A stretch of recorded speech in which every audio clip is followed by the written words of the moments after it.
दोस्तों आप लोगों का बहुत बहुत स्वागत है सी प्रोग्रामिंग सीरीज के इस लेक्चर में। और आज के लेक्चर में हम लोग बात करने वाले हैं स्ट्रक्चर के बारे में। स्ट्रक्चर क्या होता है, किस तरह डिक्लेयर होता है, किस तरह इनिशियलाइज होता है और ये डेटा टाइप सी प्रोग्रामिंग को किस तरह पावरफुल बनाता है। आज की वीडियो हम लोग देखेंगे इस डेटा टाइप को हम लोग यूज क्यों करते हैं और ये बाकियों से किस तरह अलग है। हम लोग एरे को क्यों नहीं यूज कर रहे हैं, एरे से ये किस तरह अलग है, क्या गलतियां थी एरे में जो कि स्ट्रक्चर ने आके मॉडिफाई की। वो सारी बातें आज हम लोग इस लेक्चर में कवर करने वाले हैं। हम लोग देखेंगे डिटेल में स्ट्रक्चर को और स्टेप बाय स्टेप सीखेंगे कि हम लोग स्ट्रक्चर को किस तरह डिफाइन इनिशियलाइज। हम लोग देखेंगे कि स्ट्रक्चर में हम लोग किस तरह की वैल्यूज को स्टोर कर सकते हैं। तो बिना कुछ देरी किए इस वीडियो को स्टार्ट करते हैं। तो गाइस सबसे पहले समझते हैं कि स्ट्रक्चर होता क्या है और इसकी जरूरत क्यों पड़ी। तो अभी तक हम लोगों ने कवर किया था एरे को, और गाइस एरे में हम लोग क्या करते थे कि सिमिलर टाइप का डेटा हम लोग एक ही वेरिएबल के अंदर स्टोर कर सकते थे और उस चीज को हम लोग एरे बोल देते थे। एरे में हम लोग कैरेक्टर्स की एरे बना सकते थे, इंटीजर की एरे बना सकते थे और किसी भी टाइप के जो भी सिमिलर डेटा टाइप होता था वो हम लोग एरे में स्टोर करा सकते थे। अब स्ट्रक्चर की बात आती है तो स्ट्रक्चर एक खास तरह का डेटा टाइप होता है जो कि हमें मदद करता है कि हम लोग डिफरेंट टाइप के जो डेटा है हमारा उसको हम लोग स्टोर करा सकते हैं सिंगल वेरिएबल के अंदर। जैसे हमारा एरे होता था, एरे में हम लोग क्या करते थे, सिमिलर टाइप का डेटा टाइप हम लोग स्टोर करा सकते थे। जैसे कैरेक्टर्स की एरे है तो उसमें हम लोग कैरेक्टर ही स्टोर कराएंगे। अगर हमारा नंबर का एरे है तो हम लोग उसमें इंटीजर ही स्टोर कराएंगे। अगर हमारे पे फ्लोटिंग पॉइंट नंबर की एरे है तो उसमें हम लोग बस फ्लोटिंग पॉइंट नंबर वाले जो हमारा डेटा होता था उसको ही स्टोर करा सकते थे। अब बात आती है स्ट्रक्चर की। तो स्ट्रक्चर में हम लोग क्या कर सकते हैं, हम लोग इंटीजर टाइप का डेटा भी स्टोर करा सकते हैं, हम लोग फ्लोट टाइप का डेटा भी स्टोर करा सकते हैं, हम लोग कैरेक्टर टाइप का डेटा भी इसमें हम लोग स्टोर करा सकते हैं। तो यही एक मेजर डिफरेंस है जो कि स्ट्रक्चर को एरे से इतना अलग बना देता है। अब एरे में हम लोग क्या करते थे, इस नंबर का इंडेक्स 0 से स्टार्ट होता था और ये n-1 तक जाता था। जैसे इसकी लेंथ है, इसकी लेंथ 1 2 3 4 है तो इसका जो लास्ट इंडेक्स होगा वो 3 होगा। 3 कैसे आया, 4 माइनस 1 इक्वल टू 3 होता है तो इसका लास्ट इंडेक्स 3 होगा। जो कि हमने देखा था अपने लेक्चर में एरे के कि जो लास्ट इंडेक्स होता है एरे का उसका जो इंडेक्स वैल्यू होती है वो n-1 पे जाती है। n इक्वल टू क्या होता था, लेंथ ऑफ एरे। एरे में हम लोग उसकी इंडेक्स वैल्यू से जो उसके एलिमेंट्स होते थे उसको हम लोग एक्सेस कर पाते थे।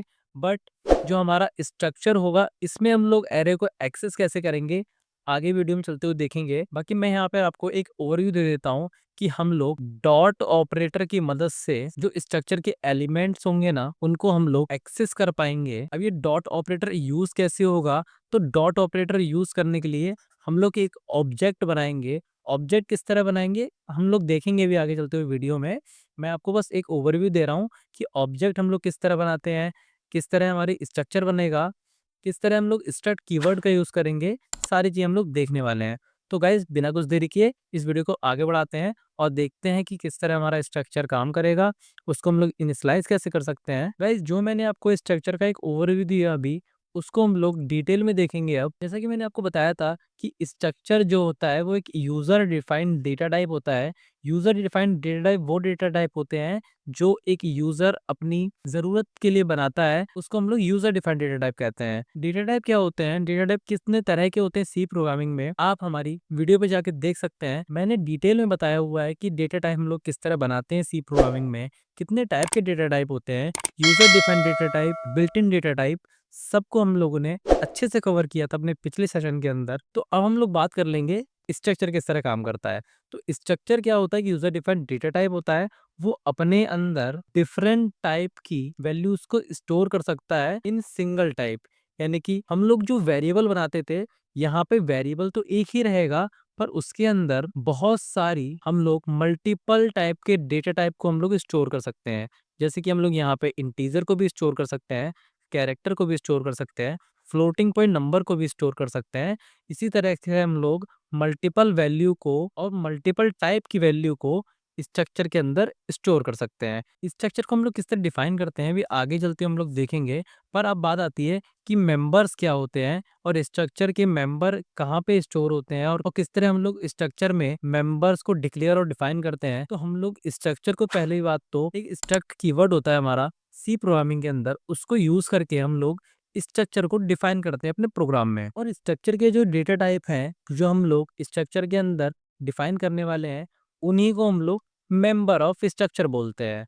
तो इस वीडियो में आगे चलते हम लोग देखेंगे कि स्ट्रक्चर को हम लोग डिफाइन कैसे करते हैं। गाइज अब हम आ चुके हैं अपने डिक्लेरेशन वाले सेक्शन पे, जहाँ पे मैं आप लोगों को बताऊंगा कि सी प्रोग्रामिंग में हम लोग डिक्लेयर कैसे करते हैं अपने स्ट्रक्चर को। तो हमारा एक स्ट्रक्ट नाम का कीवर्ड होता है जिसकी मदद से हम लोग स्ट्रक्चर को डिफाइन करते हैं। तो गाइज हम लोग स्ट्रक्चर को डिक्लेयर कैसे करते हैं अपने प्रोग्राम में, उस पे आते हैं अब।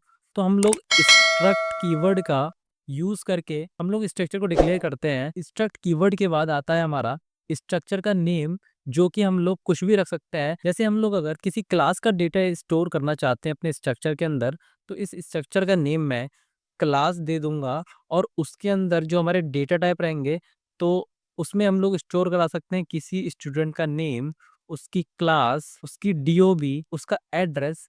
तो ये सारी चीज़ों के लिए हम लोग स्ट्रक्चर की हेल्प लेंगे, क्योंकि अभी तक हम लोगों ने देखा था कि जो हमारा एरे था वो क्या करता था कि एक सिंगल टाइप में सिमिलर डेटा टाइप वाली वैल्यू को एरे हमारा स्टोर करता था अपने अंदर। पर अभी हम लोगों ने स्ट्रक्चर में क्या किया है, हम लोग नेम भी स्टोर करा सकते हैं किसी स्टूडेंट का, क्लास भी स्टोर करा सकते हैं, डीओबी भी स्टोर करा सकते हैं, फादर नेम भी स्टोर करा सकते हैं, हम एड्रेस भी स्टोर करा सकते हैं। पर ये जो सारे हमने स्टोर कराई है वैल्यू, इनका सबका डेटा टाइप अलग अलग होगा। जैसे कि नेम का डेटा टाइप कैरेक्टर होगा तो हम लोग कैर लिखेंगे, क्लास का एक इंटीजर होगा, डीओबी का अलग डेटा टाइप होगा, एड्रेस का अलग डेटा टाइप होगा। तो जहां बात आती है कि हम डिफरेंट टाइप के डेटा टाइप स्टोर कर सकते हैं, वहां हम लोग स्ट्रक्चर की हेल्प लेते हैं। आई होप आप लोगों को समझ में आया होगा। तो मैंने यहाँ पे वही लिख रखा है कि स्ट्रक्ट कीवर्ड का हम लोग यूज करते हैं स्ट्रक्चर को डिक्लेयर करने के लिए। सिंटेक्स कुछ इस तरह से होता है, जहाँ पे हम लोग स्ट्रक्ट लिखते हैं, देन स्ट्रक्चर का नेम देते हैं, उसके बाद यहाँ पे डेटा टाइप डालते हैं मेंबर वन का। जैसे कि मैं यहाँ पे एक आपको एग्जाम्पल देके बताता हूँ। मैंने यहाँ पे इंटीजर लिखा और डेटा टाइप के मेंबर का नेम मैंने ए दे दिया, और उसके बाद हमने सेमीकोलन से क्लोज कर दिया। देन उसके बाद सेकंड लाइन में हम लोग क्या लिखेंगे, एक कैरेक्टर ले लिया, बी उसका नेम दे दिया मैंने वेरिएबल का, और सेमीकोलन से हमने क्लोज कर दिया इसको। अब बात आती है कि ए और बी की वैल्यू कहाँ से आएगी। तो हम लोग कभी स्ट्रक्चर के अंदर वैल्यू स्टोर नहीं कराते हैं, क्योंकि स्ट्रक्चर हमें अलाउ नहीं करता, हमारी सी प्रोग्रामिंग हमें अलाउ नहीं करती है कि आप स्ट्रक्चर के अंदर ही इनबिल्ड वैल्यू दे दें। हम क्या करेंगे, अलग से वैल्यू डालेंगे इन वेरिएबल के अंदर। वो कैसे करेंगे, अभी आगे चलते हम लोग देखेंगे। हम लोग इस तरह से भी डिफाइन कर सकते हैं अपने स्ट्रक्चर को, और ये एक दूसरा मेथड है जिस तरह हम लोग स्ट्रक्चर को डिफाइन कर सकते हैं। गाइस हम लोग अब बात कर लेते हैं कि हम लोग स्ट्रक्चर में वैल्यू किस तरह डालेंगे। हम लोगों ने देख लिया था कि हम लोग स्ट्रक्चर में डेटा टाइप किस तरह हम लोग बनाते थे। हम लोग यहाँ पर स्ट्रक्ट कीवर्ड लगा के हम यहाँ पे नेम देते थे स्ट्रक्चर का, और करली ब्रैकेट के अंदर हम लोग यहाँ पे उसके मेंबर्स बनाते थे। मेंबर्स लाइक हमने इंटीजर टाइप का एक वेरिएबल बनाया, उसको सेमीकोलन से क्लोज कर दिया। हमने एक कैरेक्टर टाइप का वेरिएबल बनाया, उसको सेमीकोलन से क्लोज कर दिया। हमने एक फ्लोट टाइप का एक वेरिएबल बनाया, उसको सेमीकोलन से क्लोज कर दिया। अब बात आती है कि हम लोग इसकी वैल्यू किस तरह देंगे। तो वैल्यू हम लोग इस डॉट ऑपरेटर की मदद से एक ऑब्जेक्ट बनाएंगे हम लोग स्ट्रक्चर का, देन उसके अंदर हम लोग वैल्यू पास करेंगे। ऑब्जेक्ट क्या होता है, इस डॉट ऑपरेटर का यूज किस तरह हम लोग करेंगे मैं आपको बताता हूँ। तो ऑब्जेक्ट क्या होता है, तो ऑब्जेक्ट को मैं आपको एक एग्जांपल से समझाता हूँ। लेट सपोज आपके पास एक कंटेनर है, उसमें शुगर पड़ी हुई है। शुगर क्या करेंगे आप, एक स्पून से निकालते हैं। आप क्या करेंगे, स्पून डालेंगे और चीनी को निकालेंगे, स्पून डालेंगे और चीनी को निकालेंगे। उसी तरह से हमारा जो ऑब्जेक्ट होता है वो कैपेबल होता है इस स्ट्रक्चर के जो डेटा मेंबर होते हैं उनको एक्सेस करने के लिए। जो ऑब्जेक्ट होता है वो कैपेबल होता है इस स्ट्रक्चर के मेंबर्स को एक्सेस करने के लिए, इनमें वैल्यू डालने के लिए, और इनसे वैल्यू उठाकर डिस्प्ले पे प्रिंट कराने के लिए इसको सारी अथॉरिटी दी गई है। तो हम लोग स्ट्रक्चर में ऑब्जेक्ट को किस तरह डिफाइन करेंगे, हम उसका सोर्स कोड क्या होगा उसको देखते हैं पहले। तो हम लोग यहाँ पर भी स्ट्रक्ट कीवर्ड का यूज करेंगे। जो नेम हमने दिया होगा उस नेम को यहाँ पर पुट करेंगे, और ऑब्जेक्ट का नाम आप कुछ भी रख सकते हैं। मैंने यहाँ पर str रख रखा है, आप obj भी रख सकते हैं, आप ABC भी रख सकते हैं, आप कुछ भी ऑब्जेक्ट का नाम दे सकते हैं।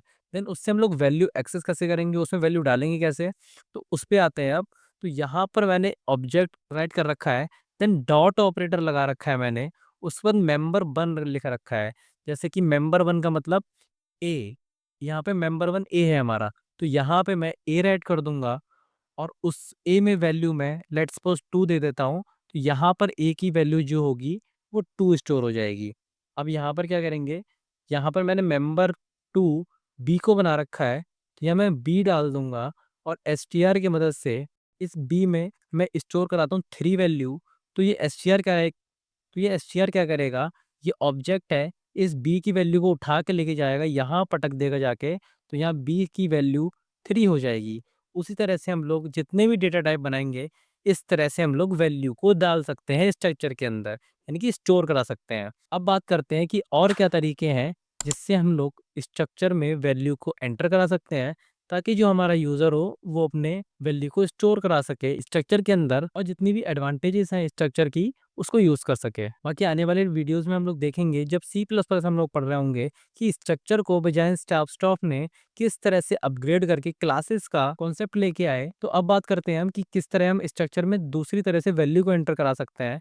तो यहाँ पर मैंने क्या किया है, स्ट्रक्चर नाम का कीवर्ड लगाया है, स्ट्रक्चर का नेम दिया है। लेट सपोज हमने वहाँ पे भी स्ट्रक्चर का नेम राइट कर रखा था, तो यहाँ पे हम अपने कोड में नेम राइट कर देंगे और जो हमारा ऑब्जेक्ट था उसको यहाँ पे बुला लेंगे, और उसके अंदर हम क्या करेंगे, एक एरे बना देंगे वैल्यूज की।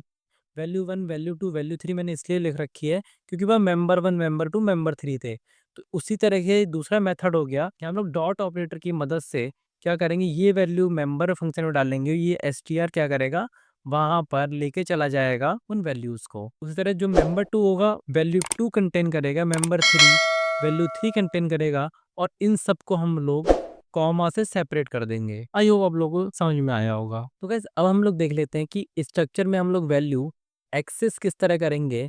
अभी हम लोगों ने देखा कि स्ट्रक्चर में हम लोग इनपुट तो वैल्यू करा पा रहे थे किसकी मदद से, ऑब्जेक्ट की मदद से, पर अब हमको वो जो हमने वैल्यू स्टोर कराई थी ए के अंदर, बी के अंदर और सी के अंदर, इस ऑब्जेक्ट और डॉट ऑपरेटर की मदद से अब हम देखेंगे कि ये डॉट ऑपरेटर हमको वैल्यूज को एक्सेस करने में किस तरह हेल्प करेगा। तो अब उस चीज पे आते हैं। तो सबसे पहले हम लोग सिंटेक्स देखेंगे, देन उससे पहले हम लोग देख लेते हैं कि we can access structure member using dot operator. तो अब सिंटेक्स की बात आती है कि हम लोग सिंटेक्स की मदद से किस तरह हम लोग स्ट्रक्चर के मेंबर को एक्सेस कर सकते हैं। तो यहाँ पर सिंटेक्स कुछ इस तरह रहेगा, जहाँ पर हम स्ट्रक्चर का नेम देंगे, डॉट ऑपरेटर का यूज करेंगे और उसके बाद मेंबर का नेम दे देंगे। लेट सपोज अभी हमने पीछे देखा था कि हमने स्ट्रक्चर का नेम राइट करा था, और जो इस स्ट्रक्चर के अंदर मेंबर थे वो इंटीजर ए, कैरेक्टर बी और फ्लोट सी थे। तो लेट सपोज इस स्ट्रक्चर के अंदर मैंने यहाँ 3 वैल्यू स्टोर कराई है, इस बी के अंदर मैंने ए बी स्टोर कराया है, कैरेक्टर के अंदर मैंने 3.5 स्टोर कराया है।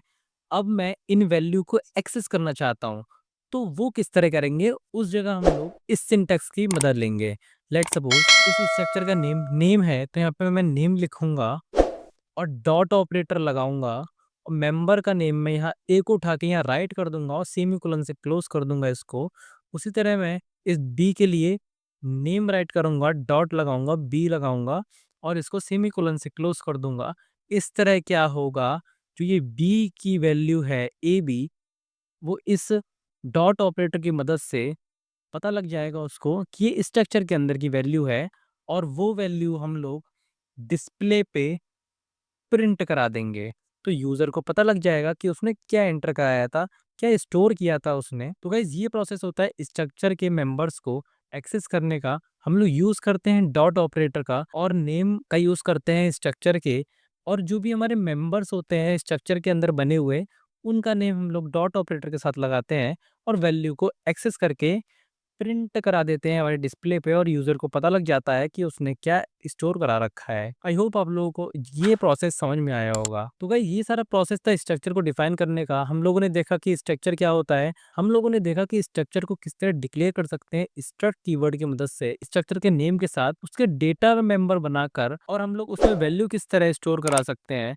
देन उसके मल्टीपल वेज देखी हमने। देन उसके बाद हम लोगों ने देखा कि स्ट्रक्चर के मेंबर को हम लोग एक्सेस किस तरह कर सकते हैं डॉट ऑपरेटर की मदद से। तो गाइस ये प्रोसेस होता है स्ट्रक्चर को यूज करने का सी प्रोग्रामिंग के अंदर।